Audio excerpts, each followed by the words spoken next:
Doctor Dhole neurospine bone Ayurveda super speciality hospital सर्व प्रकारच्या मेंदूच्या, मणक्याच्या, सांध्यांच्या आणि हाडांच्या आजारावर विना ऑपरेशन प्रभावी उपचार. आजार पॅरालिसिस, मायग्रेन, पार्किन्सन्स, एव्हियन, अव्हस्क्युलर नेक्रोसिस, तसेच मानदुखी, कंबरदुखी, गुडघ्यांची झीज, मणका सरकणं, खांदे अडकणं, आमवात, स्पोर्ट्स इंजुरीज, सायटिका, तसेच मणक्यांमधील जागा कमी होणं.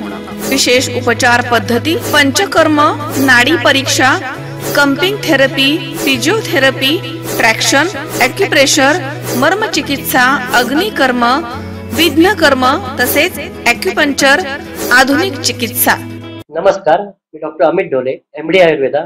माझे पश्चिम महाराष्ट्र प्रथमच असे संगमनेर येथे doctor Dhole neuro spine bone Ayurveda super speciality hospital आहे. माझ्या हॉस्पिटलमध्ये panchakarma unit, X ray unit, physiotherapy unit, general ward, special room अशा सर्व प्रकारच्या सुविधा आहेत. तर एकदा तुमच्या सर्व जुन्या आजारांसाठी हॉस्पिटलला अवश्य भेट द्या. तरीही पंचक्रोशीतील नागरिकांनी आपल्या हॉस्पिटलला भेट द्यावी व एकदा उपचार घ्यावे. आपला पत्ता doctor Amit Ramnath Dhole, mobile number 96 65 86 80 09 आणि 80 07 36 00 01. Doctor Dhole neurospine bone Ayurveda super speciality hospital, ठिकाण नवीन नाशिक पुणे बायपास, राजापूर रोड, ढोलेवाडी, तालुका संगमनेर, जिल्हा अहमदनगर. संपर्क 82 61 96 76 24. संगमनेर तालुक्यामधील स्वराज्य सैनिक कल्याण संस्थेच्या वतीनं कारगिल विजय दिवसानिमित्त समाजभूषण पुरस्कार सन्मान सोहळा, वीर नारी, वीर माता सन्मान आणि वृक्षारोपण शौर्य गाथा प्रवचनाचं आयोजन शुक्रवारी 26 जुलै रोजी सकाळी 9 वाजता विघ्नहर्ता लॉन्स या ठिकाणी संपन्न झालंय. यावेळी महाराष्ट्राचे माजी महसूल मंत्री बाळासाहेब थोरात आणि संगमनेर नगर परिषदेचे माजी नगराध्यक्षा सौ दुर्गाताई तांबे यांच्या उपस्थितीमध्ये कारगिल विजय दिवस साजरा करण्यात आला. यावेळी राष्ट्रीय पारितोषिक विजेते आदर्श शिक्षक म्हणून श्री कळसकर गुरुजी यांना पारितोषिक देण्यात आले. यावेळी वीर नारी, वीर माता यांचा सन्मान आणि वृक्षारोपण, त्यासोबतच हरिभक्तपरायण मेजर भास्कर महाराज बाईक यांचे प्रवचनाचं आयोजन करण्यात आलं होतं. यावेळी आलेल्या पाहुण्यांचा सत्कार सूरज सैनिक कल्याण संस्थेचे संस्थापक अध्यक्ष सुभेदार भानुदास पोखरकर, अध्यक्ष प्रकाश कोटकर, उपाध्यक्ष कॅप्टन सुभाष कुडेकर, कार्याध्यक्ष सुनील थोरात, सचिव प्रवीण गुंजाळ, खजिनदार अर्जुन कोल्हे, सहखजिनदार आनंदा गीते, सहसचिव संतोष आहेर, ज्येष्ठ मार्गदर्शक भारत कुठे, सदस्य बाळासाहेब आंधळे, ज्येष्ठ मार्गदर्शक सुभेदार गोविंद खर्डे, ज्येष्ठ मार्गदर्शक रावसाहेब कोटकर, सदस्य प्रकाश काशीद, सदस्य विक्रम थोरात, महिला सदस्य सौ रोहिणी कोटकर, सैनिक फाउंडेशनचे अध्यक्ष सुभेदार मेजर जगन्नाथ खामकर, ज्येष्ठ मार्गदर्शक कॅप्टन भिकाजी भागवत, निळवंडे ग्रामपंचायतचे माजी सरपंच रायभान पवार, कार्याध्यक्ष सुभेदार बाळसीराम झिटे, सचिव कॅप्टन संजय अभंग, सहसचिव सुभेदार गिरीश एरंडे, खजिनदार सुभेदार रामदास कडलक, ज्येष्ठ मार्गदर्शक फ्लाइंग काशीनाथ खिल्लारी, महिला अध्यक्ष सौ शीला करंजीकर आदी मान्यवरांनी आलेल्या पाहुण्यांचा सत्कार आणि स्वागत केलंय. मांडली खरोखर ऐकताना अंगावर शहारे येत होते आणि म्हणून या सैनिकांचं, या देशाप्रती बलिदान देणाऱ्या सैनिकांचं, यांच्या ऋणातून आपण मुक्त तर नाही होऊ शकत, परंतु त्यांचा सन्मान, त्या वीर नारींचा सन्मान, वीर पत्नींचा सन्मान या कारगिल विजय दिवसाच्या निमित्तानं आपण करत आहोत. तसंच गेल्या वर्षभरामध्ये एक सैनिक साहेब, असा समज असतो की सैनिक फक्त बॉर्डरवर लढू शकतात, परंतु साहेब आम्ही त्या ठिकाणी हा समज सुद्धा, त्या नागरिकांचा हा समज सुद्धा त्या ठिकाणी दूर करू राहत आहोत. आज या स्वराज्य सैनिक कल्याण संस्थेच्या माध्यमातून त्या ठिकाणी वृक्षारोपण असेल, कारगिल विजय दिवस असेल, आरोग्य शिबिर असेल, रक्तदान शिबिर असेल, या वीर नारी, वीर पत्नी आणि सैनिकांच्या समस्या सोडवण्याचा उपक्रम असेल, तसंच त्या ठिकाणी कारगिल विजय स्मृती उद्यानाची निर्मिती असेल, या सर्व गोष्टी या संस्थेच्या माध्यमातून अतिशय उत्कृष्टपणे या ठिकाणी पार पडत आहे। या ठिकाणी आज आपले सर्वांचे पूजनीय वंदनीय कळसकर गुरुजी ज्यांनी आपलं संपूर्ण जीवन त्या ठिकाणी शिक्षण सेवेला समर्पित केलं, त्यांचा सुद्धा समाजभूषण पुरस्कार देऊन आपण गौरव करत आहोत। हा सन्मान करताना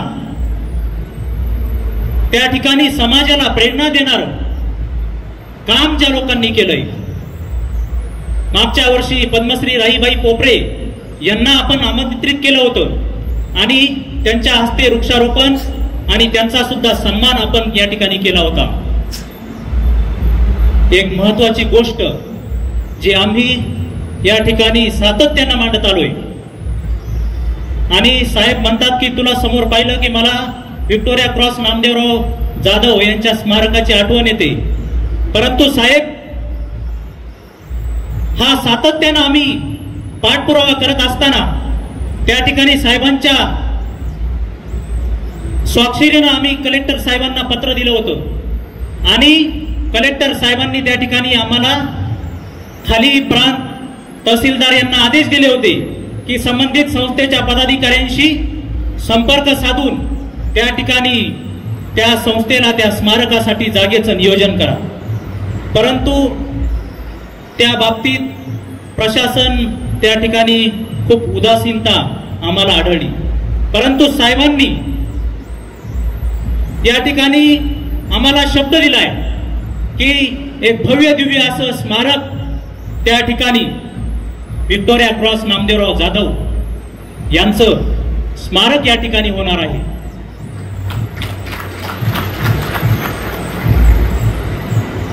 आणि म्हणून हा कारगिल विजय दिवसाचा कार्यक्रम आयोजित करताना मी सर्व आजी माजी सैनिक, वीर नारी, वीर माता आणि राष्ट्रभक्त राष्ट्रप्रेमी नागरिकांना या ठिकाणी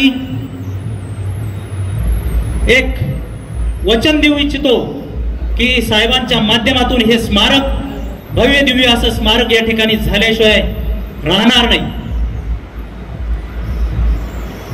मित्रांनो, या ठिकाणी बोलायला खूप आहे, परंतु या ठिकाणी आपल्या पूजनीय मान्यवर आदरणीय कळसकर गुरुजी यांचा सुद्धा सन्मान होणार आहे।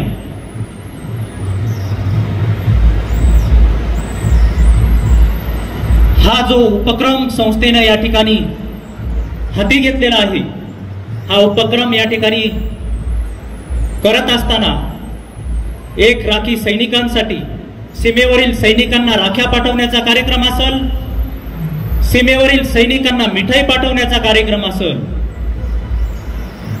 असे अनेक उपक्रम संस्थेच्या माध्यमातून, तसाच आदरणीय दुर्गाताई जय हिंद महिला मंच यांच्या माध्यमातून या ठिकाणी अविरतपणे चालू आहे।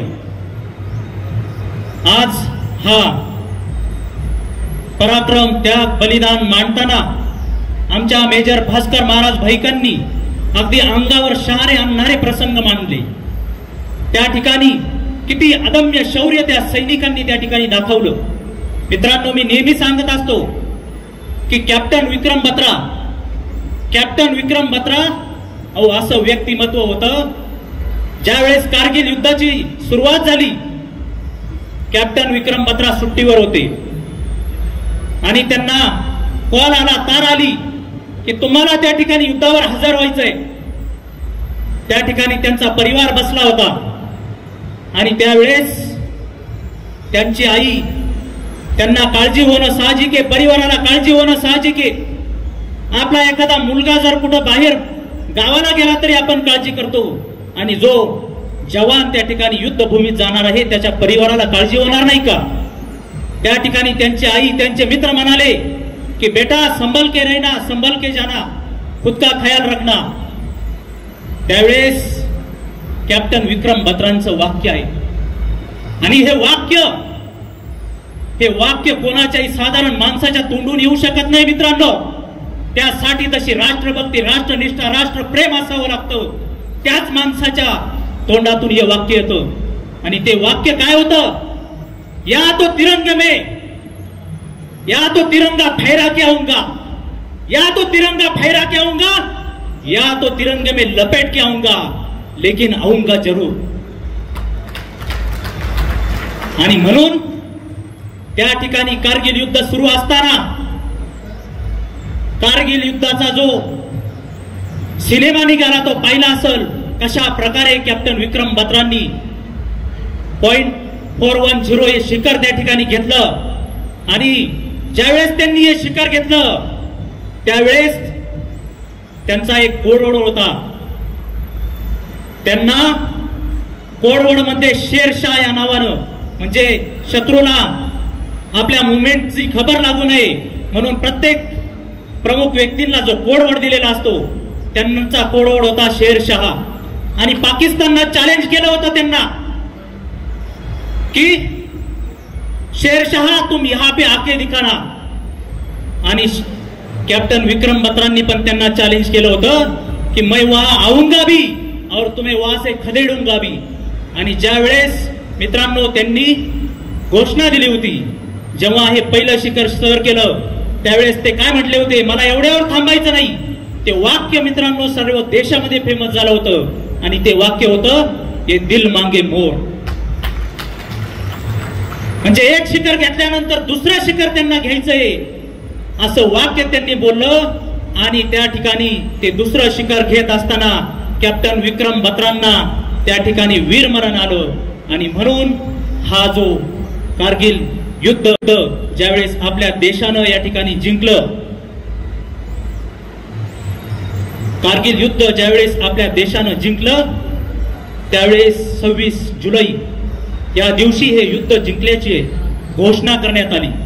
आणि म्हणून आजचा हा दिवस या कारगिल युद्धात शहीद झालेल्या जवानांना त्या ठिकाणी समर्पित करण्यात येत आहे. मी जाता जाता फक्त या जवानांना समर्पितपणे एकच सांगन, कर चले हम फिदा जानो तन साथियों, अब तुम्हारे हवाले वतन साथियों. कर चले हम फिदा जानो तन साथियों, अब तुम्हारे हवाले वतन साथियों. सांस थमती गई, नब्ज जमती गई, फिर भी बढ़ते कदम को न रुकने दिया. कट गए सर हमारे तो कुछ गम नहीं, सर हिमालय का हमने न झुकने दिया. मरते मरते रहा बाकफन साथियों, अब तुम्हारे हवाले वतन साथियों. कर चले हम फिदा जानो तन साथियों, अब तुम्हारे हवाले वतन साथियों. आणि म्हणून हा दिवस साजरा करत असताना मला माहिती आहे उशीर झालाय, परंतु साहेब या ठिकाणी आम्ही या संस्थेच्या माध्यमातून आज जर काळाची जर काही गरज असेल तर ती सगळ्यात मोठी जी गरज आहे आज ग्लोबल वॉर्मिंग होत असताना वृक्षारोपणाची. आणि म्हणून संस्थेनं यावर्षी संकल्प केलाय की झाडं लावायचा संकल्प नाहीये, संकल्प 5000 झाडे जगवण्याचा. आणि त्या माध्यमातून करुले, शिरापूर, कारगिल विजय स्मृती उद्यान या ठिकाणी वृक्षारोपणाचा अविरत उपक्रम संस्थेनं हाती घेतला आहे. आणि दुसरी गोष्ट, आम्ही सैनिक पण समाजातल्या काही गोष्टी आम्हाला खटकतात आणि आज दुसरी काळाची गरज आहे. मी मुद्दाम या ठिकाणी आवर्जून बोलतोय, हा विषय इथं बोलण्याचा नाहीये. दुसरी काळाची गरज आहे. आज आपल्या प्रत्येक घासाबरोबर विष आपण खातोय आणि आपली सर्व शेती आपण रासायनिक करून टाकली. दुसरी जी गरज आहे आपल्याला ती सेंद्रिय आणि विषमुक्त शेतीची. आणि तिसरं एक सांगून जातो मी की तिसरी जर आज आपल्याला गरज असेल तर साहेब आज या ठिकाणी खूप काही अधिकारी बनतात. मी नेहमी सांगत असतो, कलेक्टर बनतात, IAS बनतात, IPS बनतात, पण भ्रष्टाचारी. आज शिक्षण फक्त घोडा बाजार होऊन राहिलंय. म्हणजे रेस चालली आहे, ज्याला मार्क्स जास्त आई वडील आज आपल्या मुलाच्या पाठीवर ओझं देऊन सकाळी ट्युशन पासून सुरू होणारा त्या मुलाचा प्रवास संध्याकाळी वेगवेगळ्या क्लासेस पर्यंत संपतो आणि त्या मुलाचं बालपण त्या ठिकाणी कुठं ते हरवून जातोय. परंतु हे मी का सांगतोय, माझं एकच आलेल्या सर्व मान्यवरांना विनंती आहे की आपण मुलांना शिक्षण द्याच, पण आज काळाची गरज आहे मूल्य शिक्षणाची, संस्कार शिक्षणाची. कारण आज IAS बनताय, कलेक्टर बनताय, डॉक्टर बनताय, परंतु राष्ट्रप्रेमी, राष्ट्र भक्ती असणारे, राष्ट्रनिष्ठा असणारे नागरिक या ठिकाणी ज्यांची खरी देशाला गरज आहे ते बनत नाही. आणि म्हणून जर शाळेमध्ये शिक्षण तेवढंच महत्वाचं आहे, परंतु त्याबरोबर सगळ्यात महत्वाची गरज आहे ती संस्कार शिक्षण आणि मूल्य शिक्षणाची. तरच येणारी भावी पिढी आणि तरच येणारा हा देश या ठिकाणी वाचू शकतो. आणि म्हणून आम्ही एक संकल्प केलाय की शाळा, कॉलेज, बचत गट, सामाजिक संस्था या ठिकाणी देशभक्तीपर व्याख्यान असेल, राखीचा उपक्रम असेल, सैनिकांना मिठाई पाठवण्याचा उपक्रम असेल, शहीदांच्या स्मरणार्थ वृक्षारोपणाचा उपक्रम असेल, या सर्व उपक्रम राबवून त्या ठिकाणी या आजच्या येणाऱ्या युवा पिढीमध्ये राष्ट्रभक्ती, राष्ट्रनिष्ठा, राष्ट्रप्रेमाची भावना फुलवण्याचं काम या संस्थेच्या माध्यमातून या ठिकाणी होत आहे. आलेल्या सर्व मान्यवरांचं उपस्थित राहिल्याबद्दल त्या ठिकाणी अकोले तालुका माजी सैनिक संघटना तळेकर साहेब असतील, त्या ठिकाणी कोपरगाव एक सर्व्हिसमॅन असोसिएशनचे सदस्य असतील, संगमनेर तालुक्यातील सर्व मान्यवर असतील, विविध क्षेत्रातून आलेले मान्यवर असतील, वीर नारी, वीर पत्नी, तसेच आमच्या संस्थेच्या पदाधिकारी ज्यांनी हा कार्यक्रम आयोजित करताना गेल्या महिनेभरापासून कारगिल विजय दिवसाच्या निमित्तानं या युद्धात शहीद झालेल्या जवानांच्या स्मरणार्थ वृक्षारोपण चालू आहे. एवढ्या मोठ्या उपक्रमात भाग घेतलेले आमच्या संस्थेचे अविरत प्रयत्न करणारे, मेहनत करणारे पदाधिकारी असतील, या सर्वांना मी आजच्या दिनी शतशः वंदन करतो. आणि सर्वांचं नामोल्लेख करणं शक्य नाही. आलेल्या सर्व मान्यवरांचं या कार्यक्रमाला उपस्थित राहिल्याबद्दल या ठिकाणी आभार व्यक्त करतो. थांबतो. जय हिंद, जय महाराष्ट्र. संस्थेच्या वतीने कारगिल विजय दिवस इथे संपन्न होतो आहे. प्रथमतः संस्थेचं मी खूप कौतुक करतो की त्यांनी या संस्थेच्या माध्यमातून आपल्या सर्व माजी सैनिकांना एकत्र आणण्याचं काम त्यांनी केलेलं आहे. आणि म्हणून प्रकाशजी तटकरे यांचं आणि त्यांच्या सगळ्या सहकार्यांचं मी अभिनंदन करतो की अत्यंत चांगला उपक्रम त्यांनी घेतला आणि त्यांना सर्वांना संघटित ठेवण्याचं काम त्यांनी केलेलं. एवढंच नाही तर त्यांनी जो सैनिक घरी येतो, सेवानिवृत्त झालेला असतो, त्याला कुठेतरी विधायक कामाला जोडण्याचं काम सुद्धा केलं आहे. आणि त्यामधूनच त्यांनी निरनिराळे उपक्रम घेतलेले आपल्याला दिसत आहेत. वृक्षारोपणाचा उपक्रम आहे, त्याचबरोबर सेंद्रिय शेतीचा उपक्रम आहे, मूल्य शिक्षणाचा विषय आहे. हे जे समाजातले महत्वाचे विषय आज आपण हाताळले पाहिजे. त्यामध्ये त्यांनी अत्यंत चांगल्या पद्धतीने त्यांना उद्दिष्ट देऊन सगळ्यांना कामामध्ये ठेवण्याचं. आणि महत्वाचं कोणती गोष्ट असेल तर तू सैनिक तुम्ही एकटा आता नाही, तर आमची संघटना आपण सर्वजण एक आहोत आणि आपण समाज कार्याला वाहून घेतलेलं आहे. हा संदेश देणारे अशा प्रकारचं संघटन हे केलेलं आहे. याच्याकरता तुमच्या सगळ्यांचं खूप अभिनंदन मी इथे करतो. खरं आहे, सैनिकाचं जीवन हे कठीण असतं. बऱ्याच वेळा मी असं म्हणत असतो, कोणी म्हटलं माझं जीवन फार कठीण आहे, मी फार दुःखात आहे, तर त्याला विचारत असतो कारगिलचा जो सैनिक आहे आज सीमेवर आहे, -20-25 डिग्री टेम्परेचर मध्ये आहे, तो सतत लक्ष ठेवून आहे सीमेवर, त्याच्यापेक्षा कठीण आहे का जीवन? कोणीही ज्याला वाटतं सर्वसामान्य माणसाला कोणाला की आपलं जीवन फार कठीण, त्यांना फक्त कारगिलचा सैनिक आठवावा, त्याच्यापेक्षा कठीण जीवन कोणतंच नसतं. ही वस्तुस्थिती. साध्या दुःखाला आपण कवटळून बसतो आणि दुःख करीत बसतो. आणि तुम्ही सैनिकाला आठवा, सगळे दुःख तुमचे छोटे वाटायला लागतील. ही वस्तुस्थिती आहे. आपल्या सैनिकांनी खरंय पहिल्या महायुद्धामध्ये, दुसऱ्या महायुद्धामध्ये प्रामुख्यानं, आणि त्यानंतर सुद्धा 62चं चीनचं युद्ध आहे, पाकिस्तानचं युद्ध आहे, या सगळ्यामध्ये आजही सीमेचं रक्षण करत असताना आपलं जीवाचं पूर्णपणे बलिदान हे दिलेलं आपल्या सगळ्यांना दिसते. आणि म्हणून या सगळ्या जे योगदान आहे हे सोपं नाही. खरं ते हे मेरे वतन की लोगो हे गीत ऐकलं आणि पंडितजींच्या डोळ्याला पाणी आलं, हा अनुभव आहे. कारण ते जर गीत आपण खरंच शांततेने ऐकलं तर तसं डोळ्याला पाणी येतं, कारण ते आपले खरं वर्णन केलंय.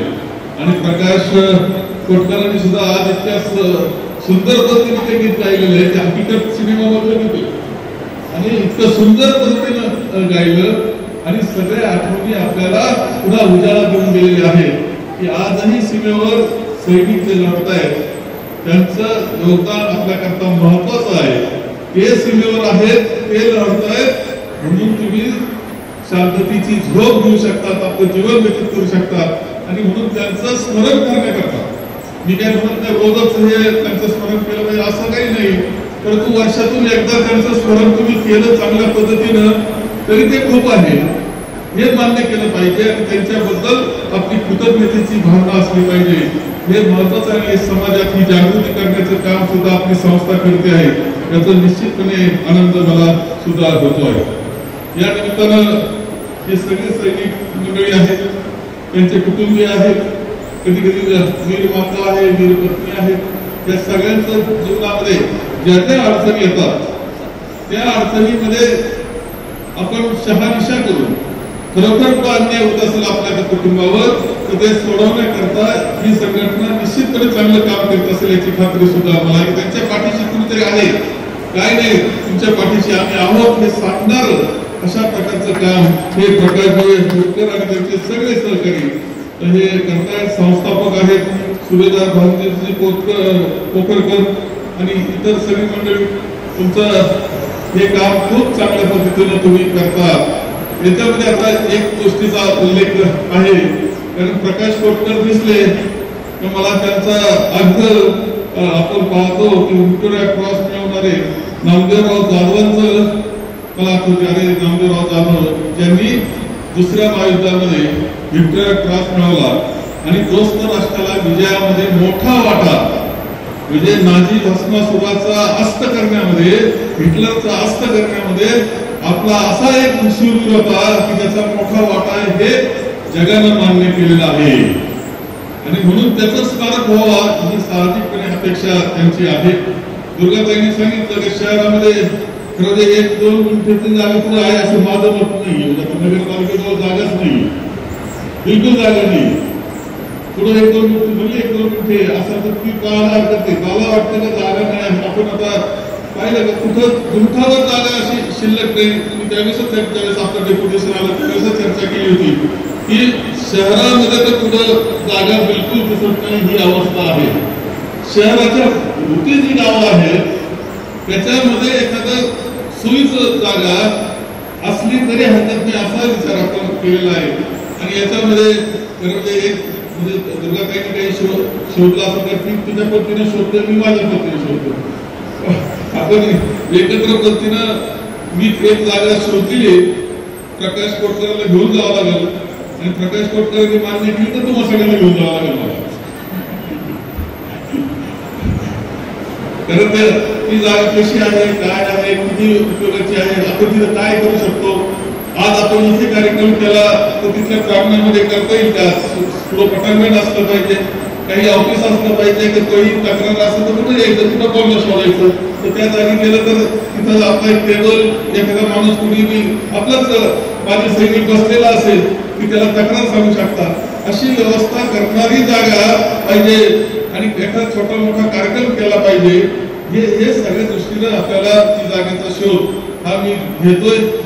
अनेक प्रयत्न मी केले परंतु सरकारी जागा म्हणून काही मला कुठं सोयीची जागा मला काय अद्याप दिसलेली नाही. वस्तुस्थिती आहे परंतु एक चांगली जागा प्रकाश कोटकर आणि तुमच्या सहकार्याला मी घेऊन जातो, दुर्गाताईला घेऊन जातो. तिने जागा शोधलेल्या आहे आणि लवकरच आता मी आज उद्या जरा बाहेर आहे तर आल्यानंतर आपण त्या जागेला शोध घेऊ आणि एक चांगल्या पद्धतीने म्हणजे दाखवून देतो आणि एक चांगल्या पद्धतीचं स्मारक आपल्या सगळ्यांच्या उपयोगाचं कसं करता येईल याच्याकरता पूर्ण सहकार्य हे माझं राहिल्याची ग्वाही तुम्हाला या निमित्तानं देतो आहे. आज आपण कळसकर गुरुजींचा सत्कार केला, त्यांना समाजभूषण म्हणून पुरस्कार दिला. माझ्या मते गुरुजींना आतापर्यंत समाजभूषण पुरस्कार सगळ्यात जास्त देणारा मी असेल. 10-15 तर झाले असतील कमीत कमी. संपूर्ण आयुष्य म्हणजे कसं एखादा व्यक्तिमत्व काम करतं याचं उदाहरण कळसकर गुरुजी आहे. त्यांच्या धर्मपत्नी आणि त्यांनी मिळून खरं ते काही फार प्रसिद्धीचा जोडा पुढे नाही, परंतु मला आठवतं की मी आमदार झालो 1985 ला. त्यावेळेस एक कार्यक्रम त्यांनी ठेवला धुळेवाडीला आणि कार्यक्रम असा होता की तिथे असणारी कामदार भाटांची वस्ती जी आहे त्या कामगार भाटातल्या त्यांच्या मुलांना शिक्षण देण्याची व्यवस्था करायची म्हणून त्यांनी एक वेगळी अशी शाळा तयार केली होती. आणि तिचं उद्घाटन माझ्या हस्ते केलं. आता पहा, कामगार भाटाचे मुलं त्यावेळेस बिलकुल शिकत नव्हते, त्यांना दिशत नव्हती. कामगार भाट तुम्ही पाहिजे असेल तरी माहिती मला त्यांची वस्ती वेगळंच वेगळं त्यांचं. परंतु गुरुजींनी ते शोधले, त्यांचे मुलं शोधले, त्यांना शिक्षणाची व्यवस्था केली, त्याचं उद्घाटन मी केलं. आता त्यांच्या जे शिकले मुलं त्यांच्या बरोबर आता इंजिनियर आहे, काही प्रोफेसर झाले. म्हणजे ज्यांचे मुलं कधी शिकतच नव्हते, त्याला शाळा हा विषयच माहित नव्हता, अत्यंत माग असलेलं आणि वेगळ्या चालीरीती असलेला अशा प्रकारचा समाज त्यांना पूर्ण दिशा देण्याचं काम सुरुवात तिथून गुरुजींनी केली. त्यानंतर सुद्धा त्यांनी जर पाहिलं तर मुलींच्या शिक्षणावर लक्ष दिलं, त्यांनी सुंदर शाळा चालवली. त्यांनी मुली ज्या आहेत त्यांना असं सांभाळलं की आपल्या कुटुंब आपल्या मुली आहेत, आपली मुलं आहेत, अशा पद्धतीने सांभाळून त्यांचं लहानचं मोठं करणं, त्यांना शिक्षण देणं हे अत्यंत कौतुकास्पद काम. गौरव वाटावा पडायला इतकं सुंदर अशा प्रकारचं काम हे गुरुजींनी केले. म्हणून योग्य माणसाला तुम्ही हा पुरस्कार दिला. समाजभूषण पुरस्कार आहे, जीवन गौरव पुरस्कार आहे, त्याकरता सुद्धा तुमचं अभिनंदन करतो. आणि आपली ही काही संस्था आहे पुढील काळातही आणखी चांगलं काम करत चालेल. तुमच्या पाठीशी आम्ही भक्कमपणे असे आहोत. तुम्हाला शुभेच्छा देतो आणि माझे 2 शब्द मी येथे सांगतो. आपल्याला या ठिकाणी आपल्या या संस्थेचे अध्यक्ष प्रकाश कोटकर यांनी अतिशय भावनिक असं या ठिकाणी आव्हान केलेलं आहे. प्रकाश कोटकर हे रिटायर होऊन आले आणि त्यांनी देवगाव या ठिकाणी जे भाषण केलं होतं की सैनिकांना आपण आपली एक राखी पाठवली पाहिजे आणि त्यांना आपण दिवाळी मिठाई पाठवली पाहिजे. त्याप्रमाणे आजपर्यंत आम्ही श्री प्रकाश कोटकर यांच्या समवेत हे काम निश्चितपणे करण्याचा प्रयत्न केलेला आहे. आताच त्यांनी सांगितलं की आपल्याला जे व्हिक्टोरिया क्रॉसचे जे आहेत आपले नाथदेवराव जाधव, तर यांचं आपल्याला स्मारक करायचं आहे. आणि तशी साधारण 2018 साली आपण तो ठराव नगर परिषदेने मंजूर करून त्यांना आम्ही जागा पसंतीसाठी पाठवलं होतं. परंतु व्यक्ती इतकी मोठी आहे, त्यासाठी मोठी जागा हवी आणि चांगल्या प्रकारचं स्मारक त्यांचं झालं पाहिजे. आपल्या या भूमीमधला हे माणूस आपला सैनिक तिकडे लंडनमध्ये एवढं मोठं शौर्य त्यांनी गाजवलं आणि मग जागा पण तशी कोल्हापुराची पाहिजे. शहरामध्ये जागा मोठ्या पण 2 गुंठे 4 गुंठे आणि त्या काही आपल्या सैनिकांना पसंत पडेना. नाहीतर आपण तेव्हा त्याचं स्मारक केलं असतं. परंतु आपण अजून एक जागा त्यासाठी घेतलेली आहे, ती म्हणजे छत्रपतींचा पुतळा साहेबांच्या आणि सत्यजित कांबळे यांच्या माध्यमातून आपण अश्वरूढ असा पुतळा आपण एसटी स्टँडवर महामंडळाकडनं जागा घेऊन तो करत आहोत. याच्यासाठी पण पाठपुरावा साहेबांनी आम्ही बऱ्याच वर्षापासून करत आहोत आणि तो आता निश्चितपणे पूर्णत्वाला आलेला आहे. आणि जी जागा छत्रपतींच्या पुतळ्याची जी जागा मोकळी होणार आहे त्या ठिकाणी आपण सैनिकांचं स्मारक, स्वातंत्र्य सैनिक, आपल्या सैन्यामध्ये लढलेले सर्वांचं स्मारक आपल्याला करायचं आहे. परंतु ती जागा आपल्याला पुरेशी वाटत नाही आणि म्हणून आता साहेब आपल्याला जी जागा चांगली जागा उपलब्ध करून दिल्यानंतर निश्चितपणे ते काम आपल्याकडनं होणार आहे. खरं तर रावजी फुले यांनी खूप युद्ध लढलेले आहेत आणि तुम्ही युद्ध लढत होते आणि आपली हॉस्टेलला प्रोजेक्ट होते. त्यामुळे फ्री हॉस्टेलमध्ये होते आणि आम्हाला ब्लॅकआउट करायला सांगितलं होतं. रात्रीचं लाईट बंद आणि सगळ्या खिडक्यांना काळे कागद चिटकून काळे पडदे लावून रात्रीच्या वेळेस हे शहर आहे, खेड आहे, ते दिसू नये असा प्रयत्न मी 8वीत असताना, त्यावेळेस मी हॉस्टेलची प्रिफेक्ट होते आणि ते काम मी त्या काळात युद्धाचा एक चिमणीचा छोटासा भाग म्हणून त्या ठिकाणी आम्ही करत होतो. पण तुम्ही खूप लढले. अगदी लक्ष्मण ढोलेंचं जर एक ऐकलं तर अंगावर अक्षरशः काटा येतो. आणि अशा प्रकारचं काम आपण सर्वजण करत आहात. या ठिकाणी मान्य श्री प्रकाश कोटकर हे वृक्षारोपण करत आहे. कारगिलचं उद्यान त्यांनी उभं केलं. पण काही माणसं विकृत असतात, त्यांना समाजामधलं चांगलं काम बघवत नाही आणि त्यामुळे जिथं त्यांनी कारगिलचं उद्यान उभं केलेलं आहे तिथली जी वृक्ष लावलेली आहे ती सतत तोडली जातात, ती उपटली जातात. तरी सुद्धा हे दडवणे सैनिक आहे हे परत लावतायत. गेल्या अनेक वर्षापासून हा कार्यक्रम चालू आहे. त्यांना सुद्धा आपण एक चांगल्या प्रकारचं वृक्षारोपणासाठी एक चांगली टेकडी, चांगली जागा निश्चितपणे आपण त्यांना देत आहोत. तर असं अनेक योजना त्यांच्या मनामध्ये आहे.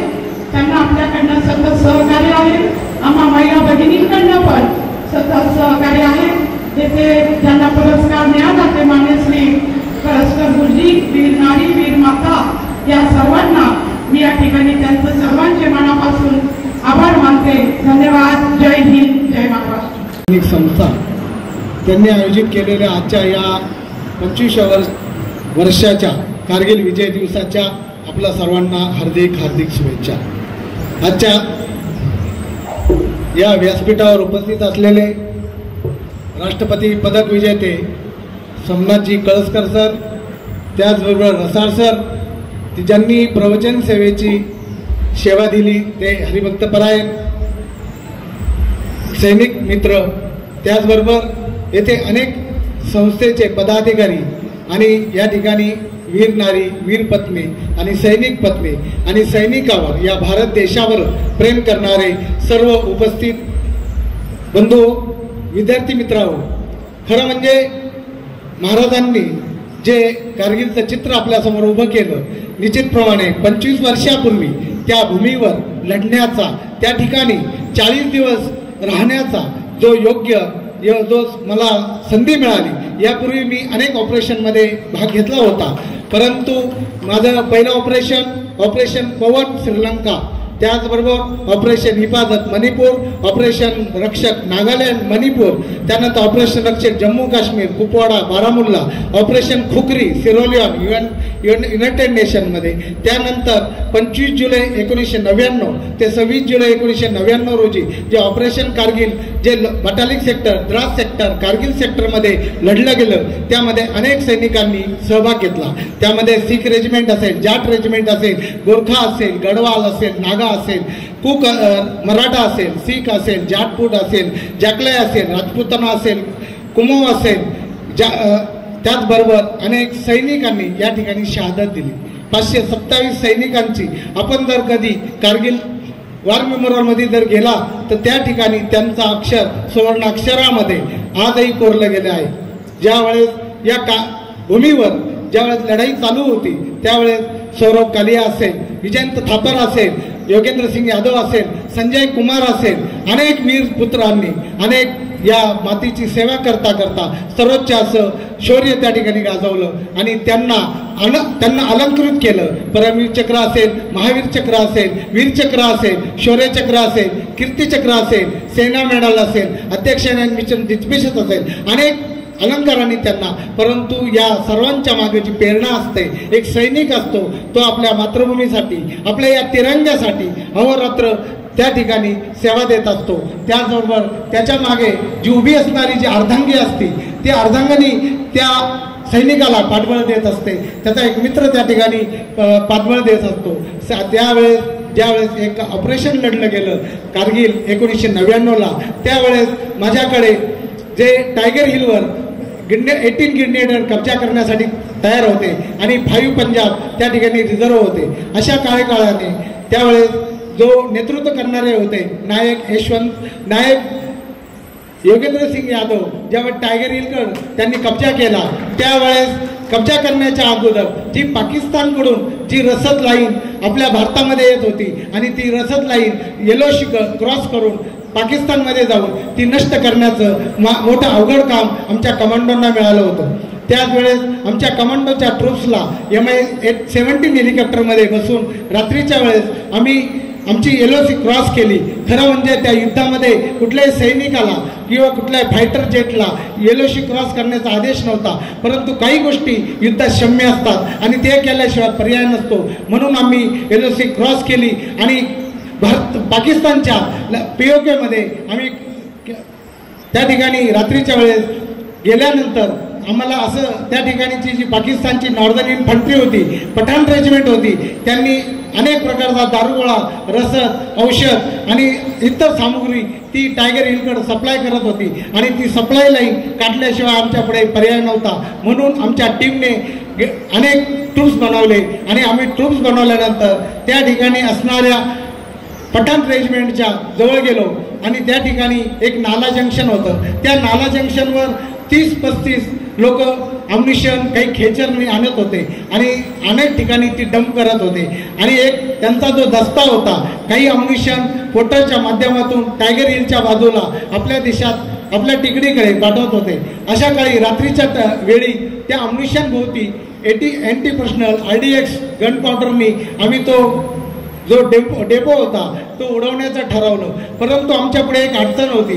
त्या ठिकाणी जे संत्री होते, जे ड्युटी देणारे जवान होते, ते पठाण रेजिमेंट होते आणि आमच्यापेक्षा 6-6.5 फूट हाईटचे होते आणि अशा पठाणी पुढं आपण जाऊन त्यांना मारणं किंवा त्यांच्या भागामध्ये त्यांना नष्ट करणं हे धोकादायक होतं. म्हणून आम्ही संत्री सायलेन्सची कारवाई त्या ठिकाणी केली. संत्री सायलेन्स ते असतं, एखाद्या सैनिकाच्या किंवा एखाद्या दुश्मनाच्या पाठीमागे जाऊन आपल्या पायाला जो कमांडो चाकू असतो त्या चाकूने त्याचा कंठ अलग करावा लागतो आणि ते करण्याचं काम आमच्या एका तुकडीनं केलं आणि त्या ठिकाणी संत्री सायलेन्स झाल्यानंतर आमचा ट्रूप्स त्या ठिकाणी गेले. त्याच्यामध्ये आमचे डेटोनेट माइंडवाले, अँटी पर्सनल माइंडवाले होते, त्यांनी ट्रिप टाकली. काही सैनिक त्यांचे नॉर्दर्न इन्फंट्रीचे त्या ठिकाणी एक तंबू होता टेम्पररी, त्या ठिकाणी ते झोपलेले होते. परंतु झोपलेल्या सैनिकावर वार करणं हे आमच्या धर्मात नव्हतं. म्हणून आम्ही त्यांच्या भोवती अँटी पर्सनल ट्रिप हातरली आणि अँटी पर्सनल माइंड तो असतो जो त्याच्यावर एका सैनिकाचा किंवा कुठल्याही व्यक्तीचा पाय पडल्यानंतर तो डिफ्यूज चालू होतो आणि त्यानंतर तो जमिनीपासून 1.5 फूट वर आल्यानंतर तो ॲक्शनमध्ये येतो आणि त्याच्या 9 मीटरच्या दायऱ्यामध्ये जी गोष्ट येते त्याला तो नष्ट करतो. अशी 3 स्ट्रिपची अँटी पर्सनल माइंड त्या तंबूभोवती आम्ही आथरली आणि आथरल्यानंतर ते बाकीचे जे संत्री सायलेंट ड्रिल केल्यानंतर आम्ही आमच्याजवळ जे अम्युनिशन होतं त्या अम्युनिशनच्या भोवती आणि डेटोनरच्या साह्याने आम्ही पिके लावला आणि अनेक टाईम त्या ठिकाणी केल्यानंतर कॉर्डेक्स वाईफ सेफ्टी बुथच्या माध्यमातून तो डम्पिंग आम्ही त्या ठिकाणी उडवल्यानंतर ती वेळ रात्रीची 2:40 असावी आणि म्हणून आमच्या पाठीमागे टायगर हिल असेल, गोरखा रेजिमेंट असेल, गढवाल असेल, कुमाऊ असेल, जाट असेल, राजपूत असेल, राजपुतना असेल, जे केले रायफल होती त्या सर्वांना आम्ही सूचना केल्या. कारण की डोंगराळ भागामध्ये जर धमाका झाला तर लँडस्लाईड होण्याचा धोका असतो आणि म्हणून आम्ही त्या ठिकाणी लँडस्लाईड कमी प्रमाणात होऊ टप्प्याटप्प्याने आम्ही याला डेमोलेशन केलं. त्या सैनिकांना त्या असलेल्या जवानांना आम्ही त्या ठिकाणी मारलं आणि आमच्या पॉईंटला आम्ही सक्सेस करून आमच्या मायभूमीकडे परत आलो आणि त्या ठिकाणी असे अनेक ऑपरेशन आम्ही या 40 दिवसामध्ये केले. त्या ठिकाणी टायगर हिल असेल, जुबार हिल असेल, तोतोलिंगच्या सोबत फायर असेल किंवा इतर ठिकाणी असेल, असे अनेक ऑपरेशन करण्याची संधी मला त्या ठिकाणी मिळाली. या ठिकाणी प्रकाश कोटकर सर त्यांच्या टीमने मला या ठिकाणी थोडी बोलण्याची संधी दिली आपल्या सर्वांच्या ऋणात राहून. परंतु ज्या जवानांना आम्ही परत आणू नाही शकलो त्या सर्व जवानांना या ठिकाणी मी शतशत नमन करतो. या भारतभूमीसाठी लढणाऱ्या त्या सर्व जवानांना आणि या तिरंगाबादी ठेवण्यासाठी जम्मू काश्मीरमध्ये अनेक ऑपरेशनमध्ये सहभाग घेणाऱ्या त्या सर्व शहीदांना या ठिकाणी नमन करतो आणि मी माझा सलाम करतो. जय हिंद, जय भारत. शावीर शेख, C24 तास, संगमनेर.